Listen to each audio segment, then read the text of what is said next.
Jerry Yeagar for Ezra Levant. A large number of scientists published an open letter to the UN Secretary General disputing that man's activity on the planet is causing severe weather events. Mark Marino of ClimateDepot.com has debated Michael Mann, one of the leading proponents of the theory of man's destruction of the planet. Mark, welcome. Thank you, Jerry. Happy to be here. Now, we're going to hear a little clip of what happened on the BBC, but I think we're stretching the limitations of the word debate, perhaps, because Michael Mann doesn't really do that, does he?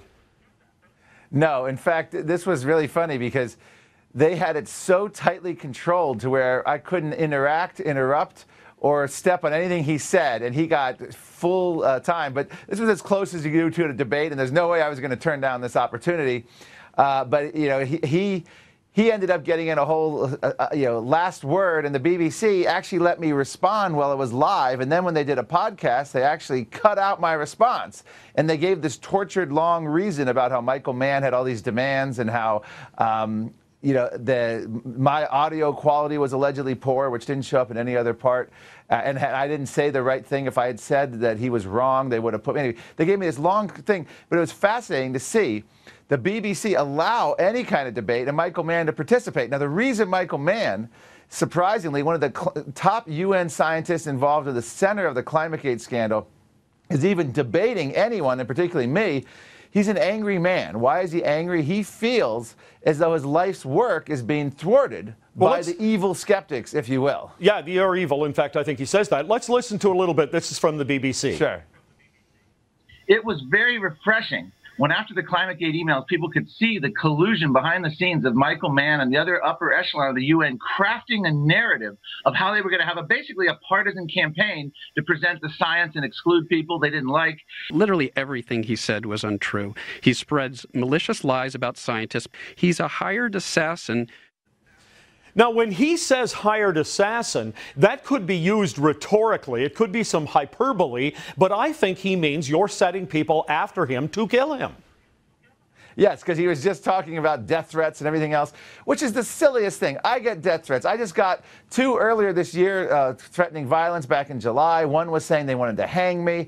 Others were talking about driving to D.C. to cause physical harm to me. When I was in the Senate, we had to report threatening emails to the Senate Sergeant of Arms, the Senate Security. So the idea that he's this poor little martyr, it's silly, it's funny, it's just, it's mud wrestling. But he actually seems to be really upset and thinks he's righteous and arrogant about this, when the fact of the matter is, everyone involved in the public debate of man-made global warming is going to get extreme emails like that. What's humorous about this is until ClimateGate broke, these scientists like Michael Mann were in that little bubble. And they never had to deal with the public. They had a fawning media. They had the United Nations. They had their universities protecting them. They just thought, essentially, that they could do no wrong. So now they're hearing from the public, and they don't like it. And I'm not wishing hate mail on anyone, but they're going to hear from people who support them. They're going to hear from people who are neutral. They're going to hear from people with questions. They're going to hear from people who challenge them. And everyone's going to hear from the crazies who send those kind of emails, including skeptics. Well, Michael Mann is known for what's called the hockey stick graph, and you can see, we'll show you here what it looks like, but this is something he put out about how the temperature goes along and then all of a sudden it just becomes a crisis situation. This has been refuted, and maybe it's a compilation of these kinds of things that have gotten him upset. Yes, it is. And by the way, just on the hired assassin, I'm an investigative journalist that's been covering environmental beat for about almost 20 years now. I follow my conscience. I don't follow funding. He acts as though, I think over 80% of our funding is individuals and non-corporate donations. So it's just silly when you look at the money he gets. He was a recipient of millions of dollars from federal taxpayer stimulus, and he's going around crying other people are well-funded. It's an insult. In terms of the hockey stick, it was actually reviewed by the National Academy of Sciences, and they found it unsupportable, a lot of the claims. It was then looked at by a guy named Wegman, who found this was a giant echo chamber of man, who says, well, it's been replicated, but it turned out all the authors that replicated it all had ties to man. What's happened in the meantime is in the peer-reviewed literature, his central claim of unprecedented 20th century temperatures has been demolished in the peer-reviewed literature. And I could say, and in fact, if you go to Climate Depot, all the studies that just are coming out all over the world, Southern Hemisphere, Northern Hemisphere, all these scientific journals showing the medieval and Roman warming periods as warm or warmer than current times. Okay. Broken hockey stick. Well, let's read a little bit of the letter that these scientists signed. Some of them are Canadian. The UK Met Office recently released data showing that there has been no statistically significant global warming for almost 16 years. Global warming that has not occurred cannot have caused the extreme weather of the past few years. Climate changes naturally all the time, sometimes dramatically. The hypothesis that our emissions of CO2 will cause dangerous warming is not supported by the evidence. There's no sound reason for the costly, restrictive public policy decisions proposed at the UN. Yes, and as you can imagine, the UN has ignored this letter so far, and it's up to 129 scientists now. And the reason they're writing a letter on extreme weather is one simple reason, and you mentioned it, Jerry, the 16 years.